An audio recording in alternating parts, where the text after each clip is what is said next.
बिस्मिल्लाहिर्रहमानिर्रहीम नहमदुहु व नुसल्ली अला रसूलिहिल करीम अम्मा बाद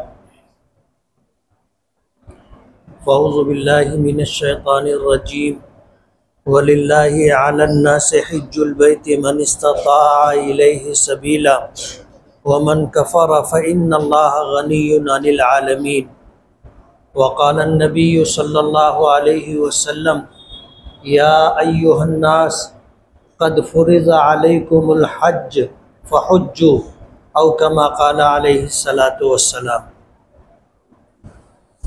बुज़ुर्गान मोहतरम और अज़ीज़ दोस्तों, अल्लाह के नबी सल्लल्लाहु अलैहि वसल्लम का इरशाद मुबारक है कि इस्लाम की बुनियाद 5 चीज़ें हैं। सबसे पहली और बुनियादी चीज़ अल्लाह रब्बुल आलमीन की उलूहियत, रुबूबियत और तौहीद की गवाही देना और मुहम्मदुर रसूलुल्लाह सल्लल्लाहु अलैहि वसल्लम को अल्लाह का बंदा और रसूल तस्लीम करना, ये बुनियादी चीज़ है। इसके बाद इस्लाम की बकिया 4 बुनियादें, एक है नमाज कायम करना, दूसरा ज़कात देना, तीसरा रमज़ानुल मुबारक के रोज़े रखना, चौथा हज करना। इन इबादत में नमाज और रोज़ा ऐसी इबादत है जो बदनी इबादत है। बदनी इबादत का मतलब ये है कि इन इबादतों की अंजाम दही के लिए माल की ज़रूरत नहीं है। ये बदनी इबादत है। आदमी अपने जिस्म के ज़रिए नमाज अदा करता है, भूखा प्यासा रहकर ख्वाहिशात नफसानी से रुक करके आदमी रोज़ा रखता है। यही वजह है कि नमाज हर मुसलमान आकिल बालिग मर्द पर, औरत पर फ़र्ज़ है, फिर वो चाहे अमीर हो या गरीब हो, और गरीबी में चाहे कितनी ही निचली सतह तक पहुंचा हो तो भी उस पर नमाज रोज़ा फ़र्ज़ है। अमीर हो चाहे कितना ही अमीर क्यों ना हो जाए, उस पर भी नमाज और रोज़ा फ़र्ज़ है। इमाम आज़म अबू हनीफ़ा रहमतुल्लाह अलैह के यहाँ इस इबादत में बदल नहीं है, नियाबत नहीं है। यानी मेरी नमाज जो मुझ पर फ़र्ज़ है, रोज़ा जो मुझ पर फ़र्ज़ है, मुझे ही रखना पड़ेगा, मुझे ही पढ़ना पड़ेगा। मुझ पर जो नमाज फ़र्ज़ है वो कोई दूसरा नहीं पढ़ सकता। यानी इसमें बदली नहीं चलेगी कि मैं सफ़र पे जाने लगा, घर पर बीवी को या माँ को या भाई को या बेटी को किसी को ये कह दिया कि तू मेरी तरफ से नमाज पढ़ लेना, ये नहीं चलेगा। नमाज मुझको ही पढ़नी पड़ेगी। और इसी तरह अगर किसी शख्स का इंतकाल हो गया और उसके ज़िम्मे नमाज और रोज़ा बाकी है, तो अब उस नमाज और रोज़े की अदायगी उनके वारिसीन में से, हमदर्दों और मुताल्लिकीन में से कोई करना चाहे तो नमाज पढ़ करके, रोज़ा रख करके उनके फरीज़े की अदायगी नहीं कर सकता। इमाम आज़म अबू हनीफ़ा रहमतुल्लाह अलैह ने इसमें ये तो बताया है कि अगर हम उसकी तरफ से नमाज और रोज़े का फ़िदिया दे दें तो गुंजाइश है कि कल क़यामत के दिन अल्लाह पाक के यहाँ उसकी कोताहियों पर नमाज और रोज़े से मुताल्लिक पूछ नहीं होगी। और नमाज और रोज़े का फ़िदिया वही है जो सदक़ा फ़ित्र है। आम तौर पर समझाने के लिए, सहूलत के लिए कहा जाता है कि अगर गेहूं देना है फ़िदिये में तो 2.25 किलो गेहूं दिया जाए। एक नमाज का फ़िदिया 2.25 किलो, एक रोज़े का फ़िदिया 2.25 किलो गेहूं। और अगर कोई जौ में या खजूर में या किशमिश के ज़रिए फिदिया देना चाहे या सदका फित्र देना चाहे तो उसको 3.5 किलो देना पड़ेगा। और उलमा ने एक बात और भी बताई है कि हर आदमी अपनी हैसियत के मुताबिक देवे। जैसे सदका फित्र है, एक आदमी मजदूर है तो वो गेहूं के जरिए जैसा गेहूं खाता हो, राशन का गेहूं खाता हो तो राशन का 1.25 किलो गेहूं, और अगर बाजार से खरीद के खाता है तो बाजार का गेहूं होगा वो सदका फित्र में दिया जाएगा। और अगर राशन और बाजार दोनों गेहूं खाया जाता है तो जो साल के ज्यादा दिनों में खाया जाएगा, यानी साल के 12 महीने होते हैं तो 6 महीने से ज्यादा जो गेहूं इस्तेमाल किया जाएगा वही सदका फित्र और फिदिये में दिया जाएगा। ये मजदूर के लिए। और जिनको अल्लाह ने नवाजा है, माली हैसियत अच्छी है, उन्हें सदका फित्र और इसी तरह मरहूमीन के फिदिये में ज्यादा कीमत की चीज देना चाहिए, यानी उनकी माली हैसियत जैसी हो। 1.25 किलो खजूर देवें या 1.25 किलो गेहूं देवें या 1.25 किलो किशमिश का पैसा देवें या किशमिश दे, अपनी हैसियत के मुताबिक देना चाहिए। क्या है, मेरी हैसियत मैं जानता हूं और मेरी हैसियत अल्लाह जानता है। और जाहिर बात है हम सदका फित्र और फिदिये में जो माल देंगे ये अल्लाह की रजा के लिए देते हैं, अल्लाह से अज्र व सवाब के लिए देते हैं। और सदका फित्र की अदायगी में आदमी अपने जिस्म का सदका देता है, और फिदिये में मरहूम की तरफ से जो कोताही हो गई है उस पर बाज पुरस ना हो, और ये बाज पुरस अल्लाह के यहाँ होगी। तो जाहिर बात है अल्लाह मेरी हैसियत जानता है तो उस हैसियत के मुताबिक देना चाहिए। जैसे जौ है, जौ जो है आज मार्केट में उसकी कीमत मालूम करेंगे तो गेहूं से ज्यादा है। आदमी की हैसियत अगर गरीबी की सतह से ऊंची है, कुछ मालदार है, तो उसे जौ देना चाहिए, और उससे ज्यादा अल्लाह ने नवाजा है तो खजूर देना चाहिए, और उससे ज्यादा अल्लाह ने नवाजा है तो फिर किशमिश की कीमत सामने रख करके सदका फित्र और फिदिये में इसकी अदायगी होना चाहिए। तो नमाज और रोजा बदनी इबादत है, इसमें नियाबत नहीं है। ये इमाम आजम अबू हनीफा रहमतुल्लाह अलैह के यहाँ है और इसी के मुताबिक हम लोग अमल करते। कुछ लोगों के यहाँ इसमें नियाबत है, इसमें नियाबत है। वो जब कहीं सफर में जाते हैं या कहीं शादी में चले गए या कहीं किसी प्रोग्राम में चले गए और उस दरमियान जो नमाज है वो घर में बोल के चले जाते कि तुम मेरी नमाज पढ़ लेना या मेरी तरफ से रोजा रख लेना। उनके यहाँ नियाबत है, हमारे यहाँ नियाबत नहीं है। तो बदनी इबादत हर एक पर फर्ज है, अमीर हो, गरीब हो, शहर का रहने वाला हो, देहात का रहने वाला हो, उसे खुद अदा करना पड़ेगा। ज़कात और हज जो है, ज़कात माली इबादत है, खालिश माली इबादत है, जिसको अल्लाह ने साहिब निसाब बनाया, यानी जिसके पास अपनी ज़रूरियात ज़िंदगी, ज़रूरियात असलिया के अलावा 52.5 तोला चांदी की मालियत हो, 52.5 तोला चांदी हो या उतना पैसा हो या सामान्य तिजारत हो जो इसकी ज़रूरत से जायद हो, उस पर कर्जा भी ना हो, तो वह आदमी साहिब निसाब है। उसके पास जो जायद पैसा है उस पर ज़कात देनी होगी। ये आदमी ज़कात नहीं ले सकता। दोनों बात याद रखनी चाहिए। जो आदमी जिस पर ज़कात फर्ज है वो ज़कात नहीं ले सकता। अगर उसने ज़कात ली तो उसके लिए ज़कात लेना जायज़ नहीं है, और ऐसे शख्स को अगर ज़कात दी गई तो देने वाले की ज़कात अदा नहीं होगी।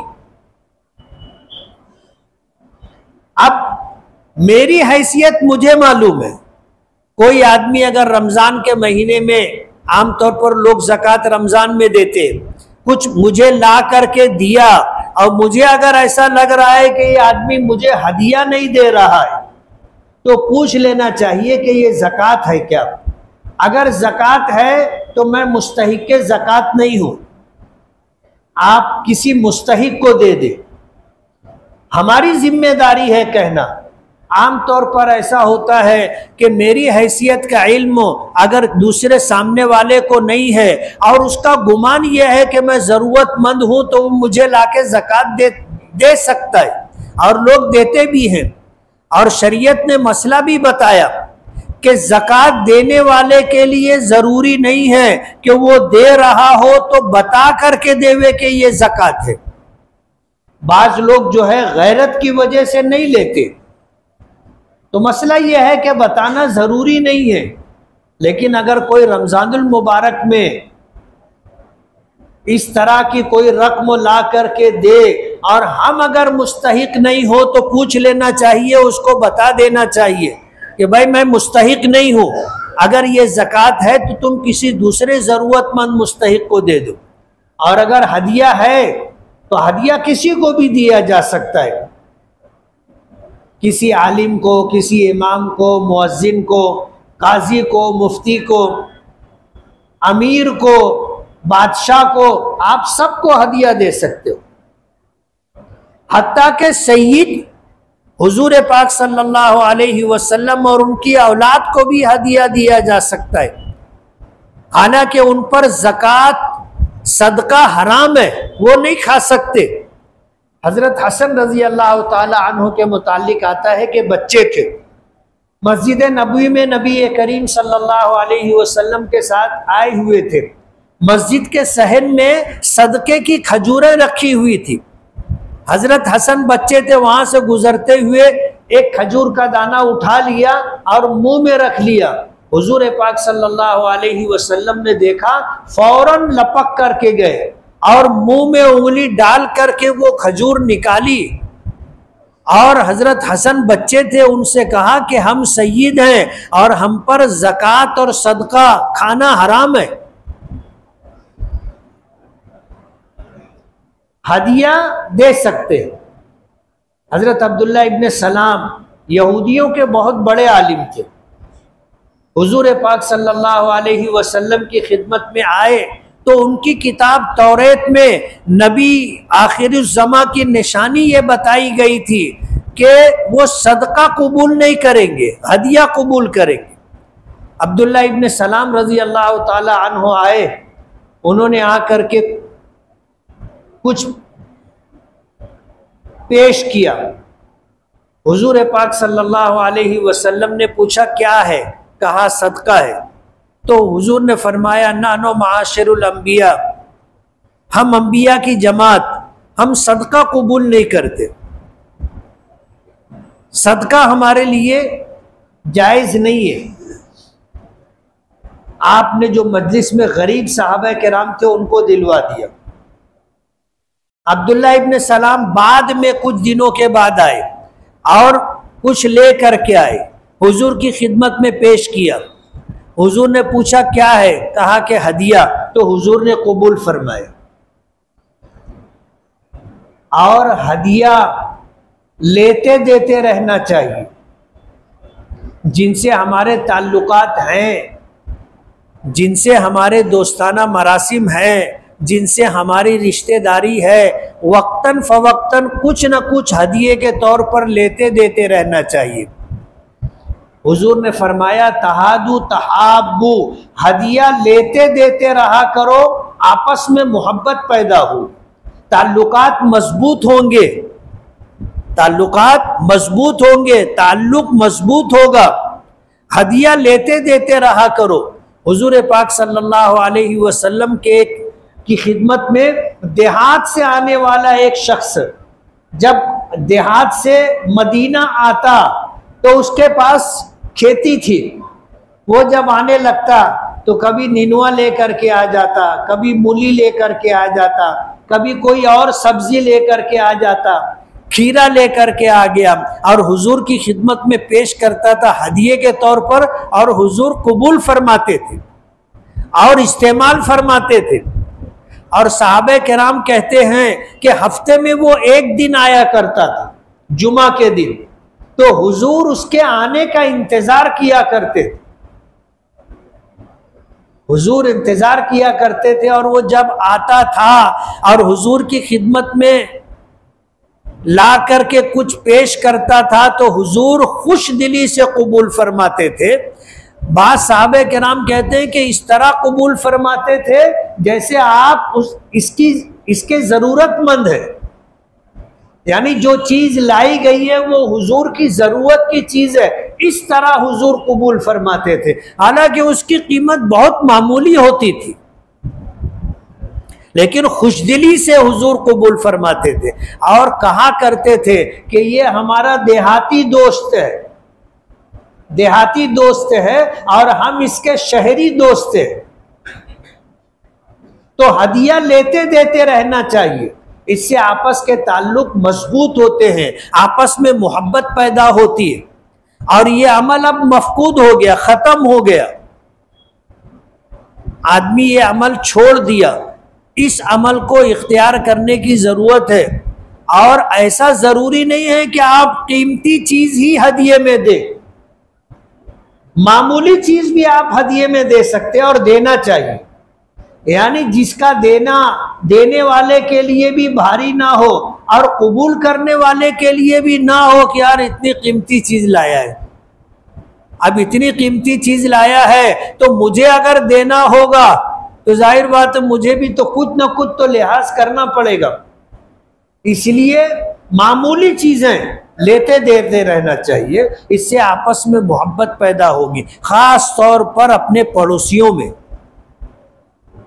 पड़ोसियों में मामूली चीजों का लेने देने का रिवाज डालना चाहिए। अपने रिश्तेदारों में, अपने दोस्त अहबाब में हुजूर ने फरमाया तहादु तहाबू, हदिया लेते देते रहा करो।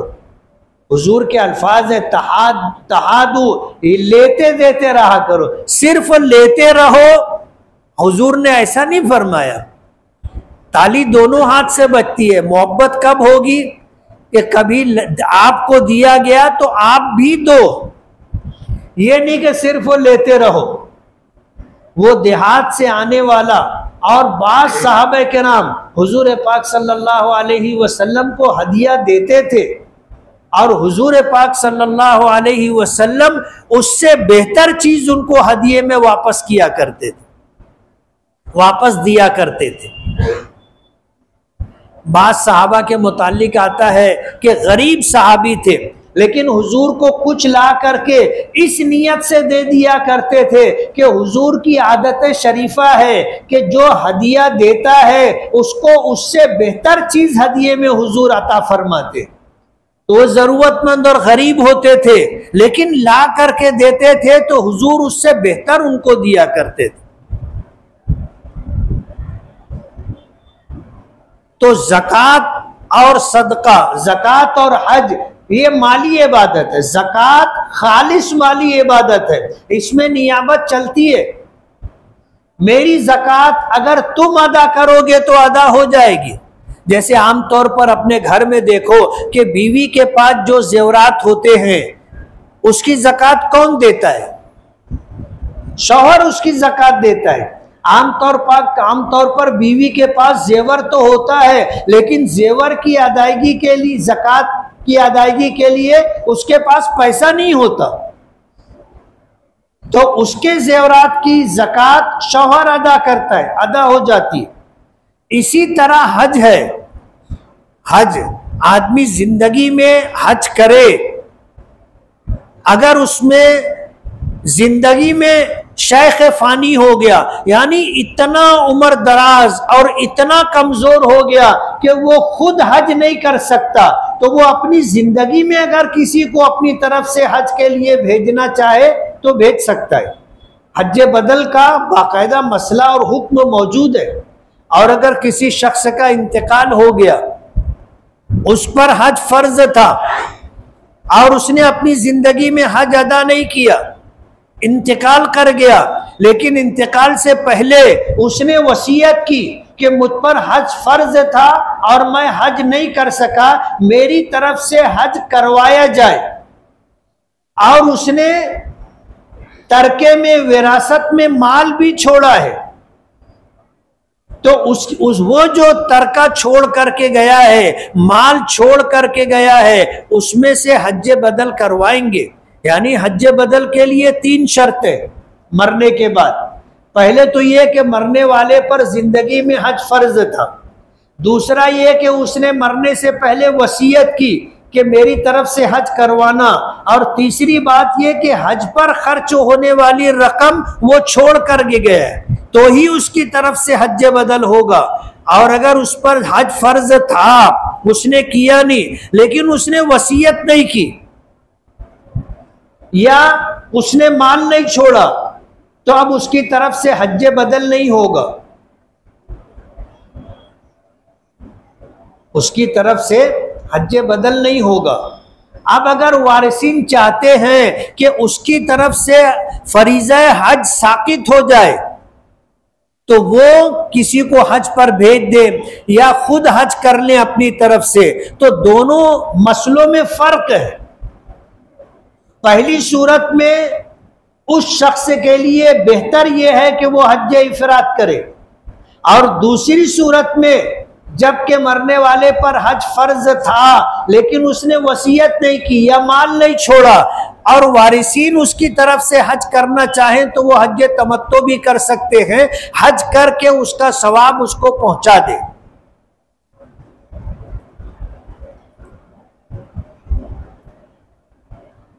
हज के महीने शुरू हो गए।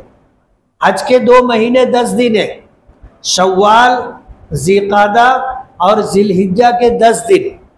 ये 2 महीने 10 दिन अशहुरे हज कहलाते हैं। अगर किसी के पास इस 2 महीने 10 दिन में इतना पैसा है कि वो साहिब इस्तिताअत हो गया, तो उस पर हज फर्ज है। और अगर इन 2 महीने 10 दिन के अलावा किसी के पास इतना पैसा आया कि वो साहिब इस्तिताअत है, लेकिन ये 2 महीना 10 दिन आने से पहले वो माल खत्म हो गया, तो उस पर हज फर्ज नहीं है। ये शव्वाल, ज़िक़ादा और ज़िलहिज्जा के पहले 10 दिन ये अशहुरे हज कहलाते हैं, और किसी के पास इन 2 महीने 10 दिन में इतना माल है कि वो साहिब इस्तिताअत हो गया, तो उस पर हज फर्ज हो गया। इसी साल कर ले या जिंदगी में कभी भी कर ले, लेकिन उस पर हज फर्ज हो गया है, उसको करना पड़ेगा। और ये फरीज़ा ऐसा है कि ये जिंदगी में एक ही मर्तबा फर्ज होता है। एक आदमी ने अपना हज कर लिया, फरीज़ा अदा कर लिया, अब उस पर आइंदा हज फर्ज नहीं है, वो अगर करेगा तो उसका ये हज नफल हज होगा। अब हुज्जाज किराम के जाने का सिलसिला शुरू हो गया है।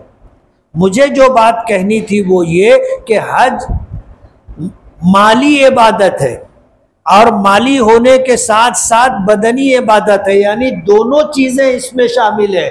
आदमी को इबादत भी करनी पड़ती है बदनी बदन के ज़रिए, और माल भी खर्च करना पड़ता है। ज़कात खालिस माली इबादत है, और हज माली और बदनी दोनों इबादत है। माली होने की वजह से इसमें बदल चलेगा, और बेहतर यह है कि आदमी अपना फरीज़ा हज खुद अदा करे, खुद अदा करे। मुझे जो बात अर्ज करनी है कि हज एक ऐसी इबादत है कि अल्लाह पाक ने इसमें ख़ास तौर पर तौहीद का अलल ऐलान इजहार करवाया। हाजी हज का एहराम बांधता है तो तलबिया पढ़ता है तो एहराम शुरू होता है, और तलबिया है लब्बैक अल्लाहुम्मा लब्बैक, मैं हाजिर हूँ, ऐ अल्लाह मैं हाजिर हूँ। लब्बैक ला शरीक लका लब्बैक, मैं हाजिर हूँ, तेरा कोई शरीक नहीं है। मैं हाजिर हूं। इन्नल हम्दा वन निअमता लका वल मुल्क, सारी नेमतें, सारी तारीफें और पूरी दुनिया की बादशाहत सिर्फ तेरे लिए। इन्नल हम्दा वन निअमता लका वल मुल्क ला शरीक लक।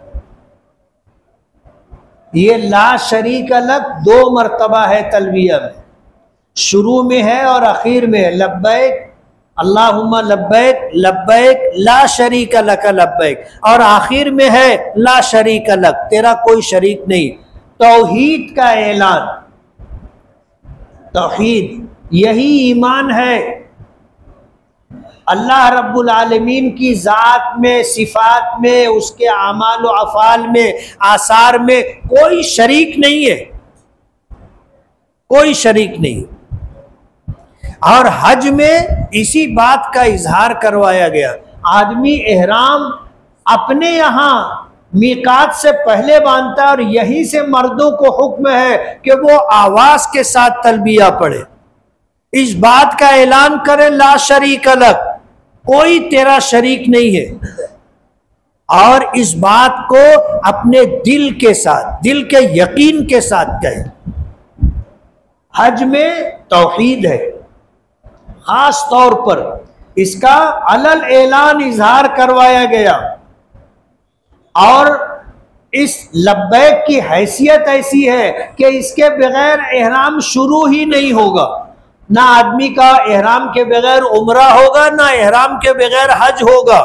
और एहराम के लिए तलबिया जरूरी है, इतना अहम है। उलमा ने लिखा है इसकी अहमियत यह है कि इसके बगैर हज नहीं है। और इसमें ऐलान करवाया गया ला शरीक लक, तेरा कोई शरीक नहीं है, ना तेरी जात में, ना तेरी सिफात में, ना तेरे अफाल व आसार में कोई शरीक नहीं है। इस कायनात में तने तन्हा तेरा हुक्म चलता है। और दूसरी चीज, उसके लिए एक मखसूस लिबास तय किया गया जिसको एहराम या एहराम की चादर कहते। आम तौर पर जैसे नमाज है, आप आजू बाजू में देख लो, जिसको जो अच्छा कपड़ा लगा वो पहन के आ गया, कोई मखसूस कपड़ा नहीं है। अलग अलग जगहों पर, अलग अलग तहजीब और कल्चर में लोगों के लिबास अलग अलग होते हैं। कोई यहाँ पे देखो, कोई कुर्ते पैजामे में है, कोई जुब्बे में है, कोई लुंगी पर है, कोई पैंट शर्ट पर है, हर एक अपनी मर्जी से पहनता है। नमाज में सत्रे औरत यानी जिस्म का छुपाना जरूरी है।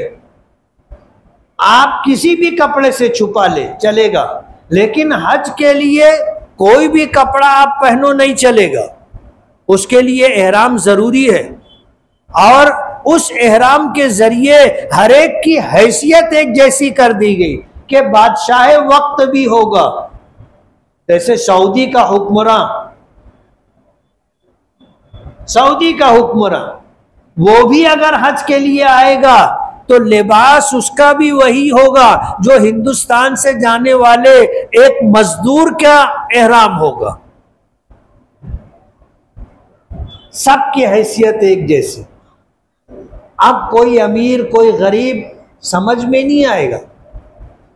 एक साल ऐसा हुआ कि हम लोग हज के लिए गए तो दुनिया का सबसे अमीर शख्स 40-50 लोगों के साथ कंकरी मारने के लिए जा रहा था और उसकी सिक्योरिटी के लिए सारे फौजी भी थे। तो ये हुआ कि यार है कौन, मालूम किए कि ये दुनिया का सबसे मालदार शख्स है, सबसे मालदार शख्स है। हसन इब्ने बुल्किया, ब्रुनई का बादशाह, जिसके अपने सोने के हवाई जहाज है और सैकड़ों कारें हैं, सोने की कारें हैं,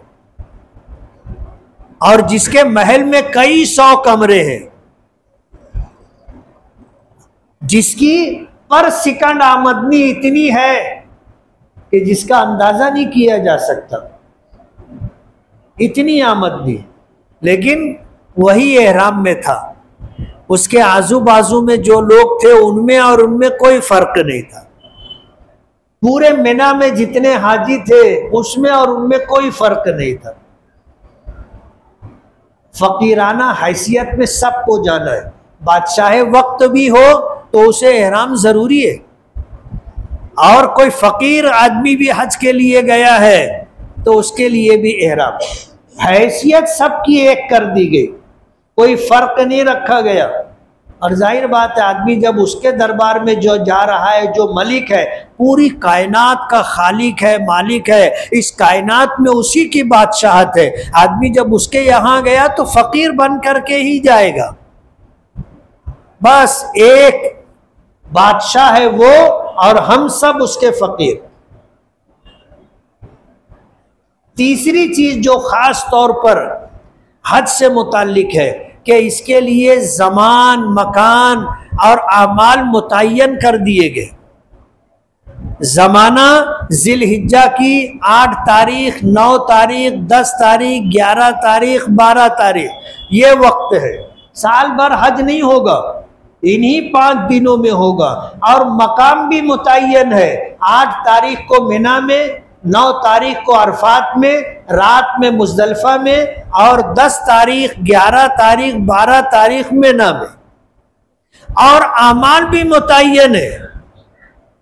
8 तारीख को मिना में क़याम, 9 तारीख को अरफात में वकूफ़, रात में मुज़दलिफ़ा का वकूफ़, और फिर उसके बाद 3 दिन मिना में क़याम, रमिए जमरात, कुर्बानी, सर का मुंडवाना, तवाफ़ ज़ियारत, सफ़ा मरवा की सही, आमाल भी मुतय्यन है। हज के अय्याम शुरू हो गए और हज का तज़किरा होना चाहिए। जो लोग जा रहे हैं वो साहिब नसीब है। दुनिया में करोड़ों मुसलमान, अरबों मुसलमान, आज हिंदुस्तान में जो हुज्जाज किराम हैं, हिंदुस्तान में जो मुसलमान हैं, उनकी तादाद 20 करोड़ से ज़्यादा है। और कितने लोग हज पर जाएंगे?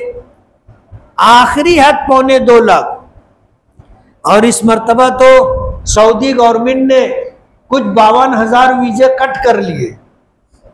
अब जाएंगे 1,25,000 लोग, 1,25,000। हम हैं 20 करोड़ से ज्यादा, लेकिन हज के लिए जाएंगे 1.25 लाख। आप अंदाजा करो कि ये वो खुशनसीब लोग हैं जिन्हें अल्लाह पाक ने अपने दर पर और अपने नबी की बारगाह तक बुलाया है। ये अल्लाह के मेहमान हैं। और हज का तज़किरा इसलिए होना चाहिए कि हमारे दिल में भी हज की चाहत और तमन्ना पैदा हो। बहुत सारे लोगों के दिलों में होती है, और बहुत सारे ऐसे होते हैं जो अपनी गुर्बत की वजह से ये सोचते भी नहीं, है ही नहीं उनके पास, इसलिए चाहत नहीं रहती। लेकिन हज का तज़किरा होना चाहिए ताकि उनके दिल में भी चाहत पैदा हो। और अल्लाह बुलाना चाहे तो बादशाह वक्त को नहीं बुलाता और फकीर वक्त को बुला लेता है। ये उसकी कुदरत है। इसलिए अल्लाह ताला से मांगना चाहिए कि अल्लाह जिस तरह तूने नमाज रोज़ा फ़र्ज किया है, मुझे ज़कात और हज का फ़र्ज अदा करने वाला भी बना दे। इसके ज़िम्न में आदमी अल्लाह से खुशहाली और अमीरी मांगता है, मोहताजगी और फ़कीरी की ज़िल्लत से नजात मांगता है।